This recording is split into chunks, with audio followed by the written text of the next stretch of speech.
Hi guys, my name is Ramasia Fields and I'm coming to you guys from Myrtle Beach. I hope everyone is having a blessed and safe holiday and that you guys are enjoying it to the fullest. This video is to serve as my observations for chapters 1 through 3 and as well as give a brief synopsis or opinion about how I feel in reference to the video that Dr. Robinson wanted us to discuss. So let's go ahead and hop into chapter 1. What I'm going to do for each chapter is highlight the key points and give a brief description of those. And like I said, I'll give my synopsis of the video at the end. So chapter 1. Chapter 1 discusses the process and principles to formulate effective communication. When reading the chapter defines communication as the simultaneous sharing and creating of meaning through human symbolic interaction. It involves a range of behaviors and occurs in a variety of situations. One can ask, why is studying a communication or having the ability to communicate important? It is important because communication is a learned behavior and mastering it can take a lifelong journey. Because we are living in the age of technology, social media, effective communication is key. It holds a high level of ethical behavior, and one's communication can play a role in their career success as well as the blending of many cultures, which brings us to the various types of communications one can have. We have interpersonal communication, which is understanding the information from oneself. We have interpersonal communication, which is creating and sharing meaning between those that are in a relationship. And we have public communication, where a message is taken from a single source and exposed to other people. And then we have mass communication, which in this case is a professional person communicating with a very large group of audience via radio, television, magazines, things of that sort. And then we have communication via social media, which we could describe as texting, tweeting, Facebooking, Snapchat, etc. That's what I feel was the key points in chapter 1. Chapter 2 talked about connecting our reception with our communication. Not reception. I'm sorry, guys. Forgive me. Perception.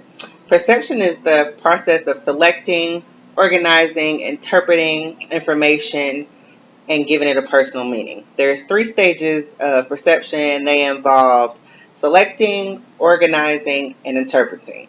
Selection is the process of mentally sorting from one thing or another. Organization is the categorizing,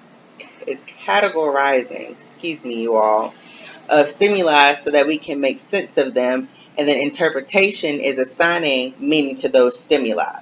We also identify several reasons of why people perceive the same situation but perceive it different ways. Because everyone is different, everyone's perception of the identical situation is going to be different. A perceptual set is a fixed, previously determined view of people, things, or events that can distort perception of reality. Stereotyping is a form of a perceptual set. It can also lead to insecurities in our perception and ultimately in our communication. That's what I feel the highlights of chapter 2 were.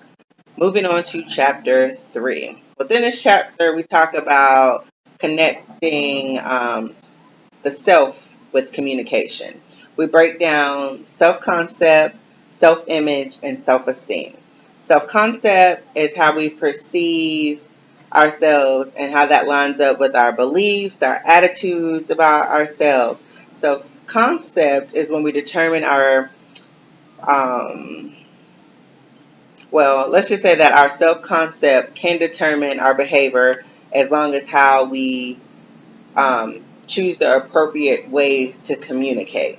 Self-image is how we see ourselves, and basically, like, if we have a mental picture of ourselves, that's our self-image. Self-esteem is our feeling or our attitude towards oneself and how we evaluate ourselves. There are 6 ways that we can improve our self-concept.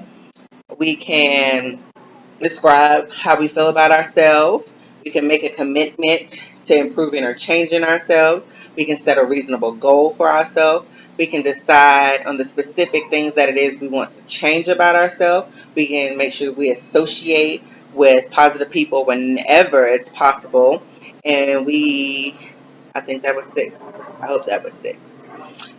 So that was all the chapters, 1, 2, and 3. And now I'm going to give my opinion about how I feel about this mother and her daughter on Facebook. I want to first start out by saying I do agree with the parenting style she chose in this particular aspect.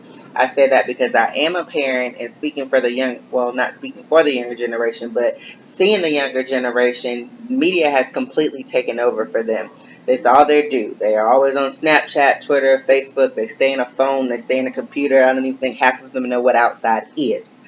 But I feel like things that used to be discussed with parents are no longer discussed with parents. They're easily accessible on the internet without the consent of a parent. I feel like through, let me see, I feel like although the mother thought that she was doing a good job with molding her child's self-concept, the daughter, on the other hand, was having a few issues with that. I think her self-esteem was being tested, as well as her self-image. I think this whole video kind of identifies with chapter 3. And, the mother is working on the ways to change the daughter, and the daughter should be working on those ways to change herself. I feel like the mother knows that, as we touched on in chapter 1, social media is for the world to see, and the daughter is mass communicating false perception as well as interpretation. So it's creating a very dangerous situation. In closing, I'd like to say that, again, this video was a synopsis of chapters 1, 2, and 3, and then I gave a brief description about how I felt the video.